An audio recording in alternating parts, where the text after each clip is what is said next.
Olá, boa tarde, bom dia ou boa noite. Meu nome é Raíssa Camelo e o meu projeto é sobre detecção de nódulos em imagens computadorizadas de pulmões. Bom, o problema. O câncer de pulmão ele é um dos cânceres mais letais em todo o mundo. E apesar de existirem vários fatores de risco, né, que contribuem para a taxa de letalidade, como a pessoa ser um fumante ou como ter tido algum problema no pulmão anteriormente, etc., é sabido que o que mais faz com que as taxas de morte sejam muito altas para o câncer de pulmão é o diagnóstico tardio. Aqui, como eu coloquei alguns dados aqui desse centro de câncer, né, lá dos Estados Unidos, e aqui ele mostra, né, que o câncer ele tá de pulmão está entre os 15 cânceres mais letais de todo mundo. E aqui eles fazem uma estimativa de quais tipos de nódulos para os casos, assim, em relação aos casos de 2016, se eu não me engano, desse instituto aqui, os casos que eles tiveram. 84%, né, são cânceres não pequenos, esse NSCLC significa isso, são nódulos que não são pequenos, são maiores, que é a maioria, né? Mas existem 13% de nódulos que são menores e, obviamente, quando é um nódulo grande é mais fácil de se detectar o câncer. E aqui foi também um estudo que eles fizeram para mostrar a taxa de sobrevivência, né, ao longo dos 5 anos de tratamento de um paciente com câncer de pulmão, baseado no estágio em que o diagnóstico foi feito. Como pode-se ver, quando o diagnóstico foi feito previamente, né, no estágio 1, quando o câncer ainda estava se desenvolvendo, a sobrevivência, a taxa de sobrevivência foi bem maior. Enquanto isso vai caindo, né? Quando foi no estágio 3 ou estágio 4 da doença, que é quando ela está mais desenvolvida, né? Que começa a fazer metástase, a taxa de sobrevivência foi bem menor. Menos pessoas sobreviveram. Mas a maioria dos diagnósticos foram durante o estágio 3 ou 4. Ou seja, realmente o câncer de pulmão ele é bastante letal porque ele é difícil de se detectar no começo. As pessoas só vêm sentir sintomas mais pesados quando elas já estão em uma fase muito avançada. Logo, é importante, né, para a saúde ter uma maneira de poder se diagnosticar com precisão e para as pessoas começarem a fazer o tratamento cedo. Que o que mais mata, né, qualquer tipo de câncer, mas principalmente de pulmão, mas não só de pulmão, é o diagnóstico tardio. Bom, baseado nisso, o meu projeto se trata em utilizar técnicas de pré-processamento, né, para poder fazer a detecção de imagens. É um problema de classificação binária, em que a gente vai ter imagens que não têm nódulos e imagens com nódulos, e a gente quer justamente que os algoritmos eles identifiquem quais que têm nódulo e quais que não têm nódulo. Para isso, eu escolhi a base Luna, que é o LIDIC, LIDC, e essa base de dados, ela é em 3D, na realidade. São várias tomografias computadorizadas em 3D. E eu tive que fazer uma brincadeirinha com ela, manipular, para poder extrair imagens 2D dessas imagens em 3D. Aí eu saí extraindo imagens 2D de vários ângulos, dos nódulos ou do não nódulo, né, no caso de um pulmão sadio. E aqui, para fins de apresentação, eu escolhi duas imagens de modelo para mostrar o que foi que eu fiz, né? Que a ideia desse projeto é justamente testar vários algoritmos diferentes, vários preprocessamentos diferentes e depois, com um descritor, fazer o treinamento e o teste de modelos de aprendizagem de máquina. Bom, aí aqui eu escolhi só essas duas, uma não nódulo e uma com nódulo, só pra gente ter uma ideia.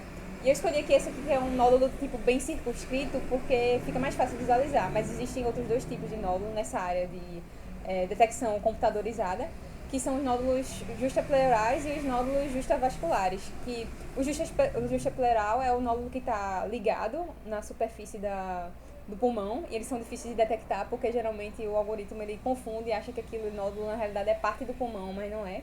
E o justavascular, ele tá no meio dos vasos sanguíneos. Você tem os vasos na foto que são esses negócios brancos aqui. E o nódulo está bem no meio. Aí ele se confunde com essas estruturas, né? Ou seja, o nódulo mais fácil de detectar é esse bem circunscrito. Por isso que eu foquei nele, né? Para fazer os testes e tal. Porque realmente é difícil fazer um pré-processamento que funcione para os outros dois tipos. É a coisa mais desafiadora dessa área, né? É você fazer um algoritmo que sirva para todos os três tipos ao mesmo tempo. Geralmente as abordagens no estado da arte focam só em um, ou uma rede neural, geralmente, né, que para os três, para poder classificar os três e conseguir identificar bem. Primeiro eu tentei equalização de histograma e o ruído aumentou bastante, ficou bem complicada. Aqui mesmo essa é a imagem de um pulmão sadio, mas agora com tanto ruído assim fica parecendo que tá cheio de nódulo. E aqui também ficou meio escondido o nódulo, mas ainda assim tá bem nítido, porque essa imagem que eu escolhi aqui é bem nítida, que tem um nódulo. O threshold, limerização já melhorou bastante, né? Reduziu o ruído aqui, né? Binarizou a imagem e deixou o bem circunscrito destacado. O filtro gaussiano também ajudou bastante, né? Esses dois aqui. Diminuiu, deu um blue aqui, deu uma diminuída também no ruído. E o média limpou bastante, mas é perigoso essa limpada. Tipo, aqui não teve problema, porque realmente essa imagem aqui que eu tô usando de exemplo só pra mostrar na apresentação, né? Ela é uma que não tem um nódulo e uma que tem um nódulo. Aí ficou bem certinho. Mas tem nódulos menores. Esses nódulos menores, eles podem acabar saindo, entendeu? Nesse filtro médio. Isso é um problema quando se tem imagens com nódulos pequenos ou os que eu falei, né? Os nódulos justapleurais ou os nódulos bem justavasculares. Deveria, possivelmente, esse filtro médio ele limparia isso, né? Fiz o Laplaciano e o Cane, os dois ficaram bem ruins e na verdade isso já era de se esperar para esse problema que um filtro passa alta não ia ser muito bom, porque eles são de detecção de borda, né? E tipo, realmente ele acaba encontrando várias bordas, tipo, como a imagem original ela é bem cheio de ruído e tal, ele acaba identificando borda onde não tem borda e acaba fazendo de conta que isso aqui tudo é borda. Entendeu? Todas essas estruturas aqui ele identifica como se fosse uma borda. Aí fica desse jeito.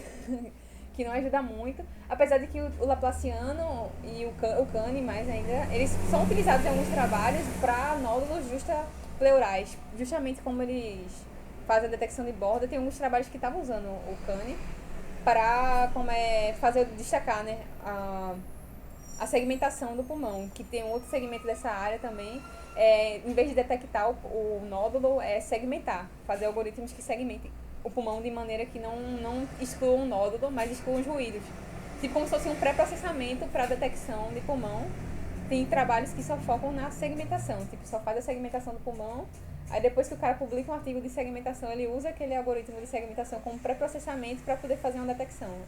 Essa área é bem massa. Dilatação, também eu testei dilatação, erosão. Basicamente eu testei um monte de coisa que escolhi, alguns aleatórios assim. E saí testando, que a ideia é colocar isso tudo no descritor e ver, né, qual que funciona melhor.